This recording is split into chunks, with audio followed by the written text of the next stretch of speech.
Argumento tercero. Si Cristo existió en el cielo, le fue muy fácil soportar todas las tentaciones que tuvo. Hola, mi nombre es Awisa Natán. Las tentaciones que sufrió Jesús son análogas a las que padecieron Adán y Eva antes de la caída. Ellas no fueron solo las tres que se especifican en los textos de Mateo y Lucas, sino que el Evangelio de Lucas dice: y cuando el diablo hubo acabado toda tentación, se apartó de él por un tiempo. Lucas 4:13.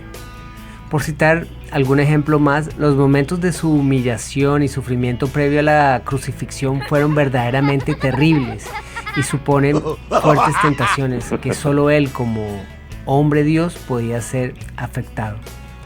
Cuando él fue apresado y posteriormente terriblemente torturado, tuvo que resistir la tentación como hijo de Dios de pedir al Padre que le librase de ese tormento y de la ignominiosa muerte que iba a sufrir y que él conocía de antemano en su calidad de Dios.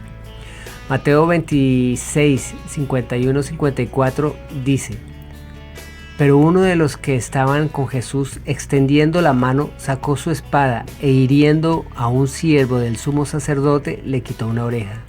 Entonces Jesús le dijo: vuelve tu espada a su lugar, porque todos los que tomen espada, a espada perecerán. ¿Acaso no piensas que puedo orar a mi Padre y que Él no me daría más de 12 legiones de ángeles? Pues, ¿cómo entonces se cumplirían las Escrituras de que es necesario que así se haga? ¿Seguimos pensando que fueron fáciles las tentaciones y sufrimientos que tuvo que soportar Jesucristo? Jesús era un auténtico y perfecto ser humano que nunca usó su divinidad para beneficio personal. Ahí radica la mayor tentación, que consistía precisamente en apoyarse en su poder y autoridad que tenía como Dios para obtener fácilmente la victoria. Sin embargo, es muy importante que comprendamos que la naturaleza humana de Jesús era semejante a la nuestra, pero no enteramente igual. Romanos 8:3. ¿En dónde radicaba la diferencia? En un detalle tan esencial que sin él, su sacrificio expiatorio para rescatar a la humanidad del pecado no sería válido. Fue como nosotros en todo menos en el pecado. Si Jesús hubiera nacido con una naturaleza pecaminosa como la que tuvo Adán después de su caída, o la de cualquier descendiente suyo, él mismo habría necesitado un Salvador, y por tanto habría estado incapacitado para ofrecer su vida en rescate de los seres humanos. De aquí que el apóstol Pedro diga que no fuimos rescatados con cosas corruptibles como oro o plata, sino con sangre preciosa de Cristo, como un cordero sin mancha y sin contaminación, ya destinado desde antes de la fundación del mundo, pero manifestado en los postreros tiempos por amor de vosotros. Primera de Pedro 1:18. Su naturaleza humana era impecable. En la declaración del ángel Gabriel que transcribe San Lucas se afirma, abro comillas, por lo cual también el santo ser que nacerá será llamado Hijo de Dios, cierro comillas, Lucas 1:35. A continuación veremos algunos textos que nos ratifican la verdad esencial de que el hombre Jesús nació sin pecado. Hebreos 7:26-27. Porque tal sumo sacerdote nos convenía, santo, inocente, sin mancha, apartado de los pecadores y hecho más sublime que los cielos, que no tiene necesidad cada día, como aquellos sumos sacerdotes, de ofrecer primero sacrificios por sus propios pecados y luego por los del pueblo, porque esto lo hizo una vez para siempre, ofreciéndose a sí mismo. Hebreos 14:15. Porque no tenemos un sumo sacerdote que no pueda compadecerse de nuestras debilidades, sino que fue tentado en todo según nuestra semejanza, pero sin pecado. Primera de Pedro 2:22. El cual, Cristo, no hizo pecado, ni se halló engaño en su boca. Primera Juan 3:5. Y ya sabéis que Él, Cristo, apareció para quitar nuestros pecados, y no hay pecado en él. Primera de Corintios 5:21. Al que no conoció pecado, por nosotros lo hizo pecado, para que nosotros fuésemos hechos justicia de Dios en él, Cristo. En resumen, Cristo se despojó a sí mismo tomando forma de siervo hecho semejante a los hombres. Filipenses 2:7. Tal es así que tanto su humanidad como su divinidad se subordinaron totalmente al Padre. Jesucristo era plenamente hombre pero sin pecado. Su naturaleza era semejante a la de Adán antes de la caída en cuanto a su perfección moral. Sin embargo, físicamente, en su carne no pueden encontrarse diferencias significativas con las características de cualquier hombre saludable de su época. De lo que se deduce que asumió la natural degradación física de más de 4.000 años de herencia desde Adán. San Pablo afirma que Adán es figura del que había de venir, Cristo. Romanos 5:14.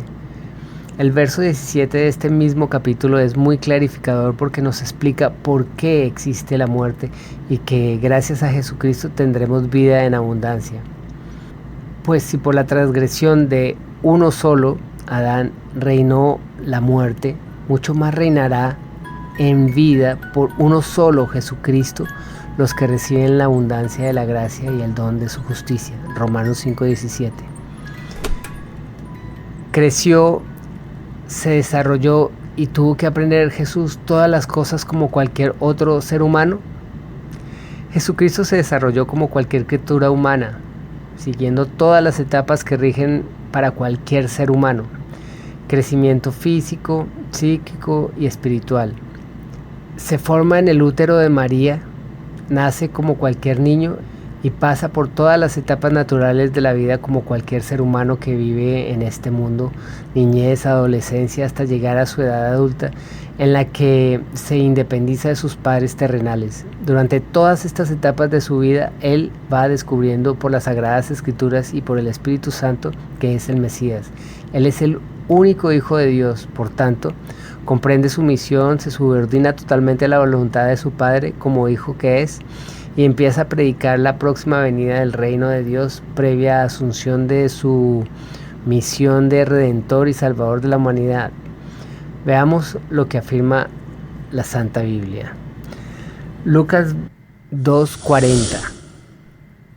El niño crecía y se fortalecía y se llenaba de sabiduría, y la gracia de Dios era sobre él. Lucas 2:52. Al regresar ellos, acabada la fiesta, se quedó el niño Jesús en Jerusalén, sin que lo supiesen José y su madre. Pensando que estaba entre la compañía, anduvieron caminando de un día y le buscaban entre los parientes y los conocidos. Pero como no lo hallaron, volvieron a Jerusalén buscándole. Y aconteció que 3 días después le hallaron en el templo sentado en medio de los doctores de la ley, oyéndoles y preguntándoles. Y todos los que le oían se maravillaban de su inteligencia y de sus respuestas. Cuando le vieron se sorprendieron y le dijo su madre: Hijo, ¿por qué nos has hecho así? He aquí, tu padre y yo te hemos buscado con angustia. Entonces él les dijo: ¿por qué me buscáis? ¿No sabéis que en los negocios de mi padre me es necesario entrar?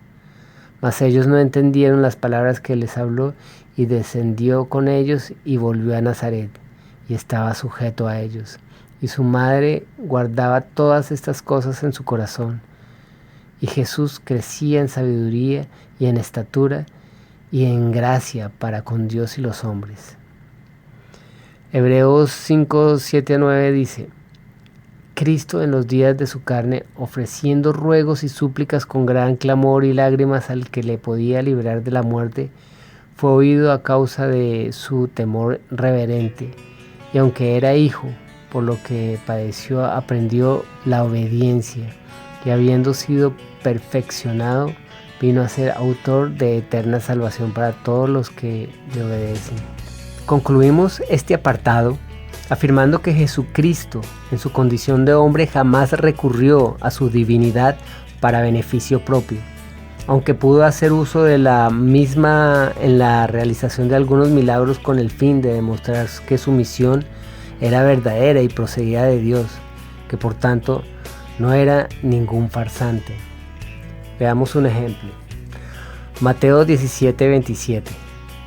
Sin embargo, para no ofenderles, ve al mar y echa un anzuelo, y el primer pez que saques, tómalo, y al abrirle la boca hallarás un estatero, moneda que correspondía a 4 dracmas.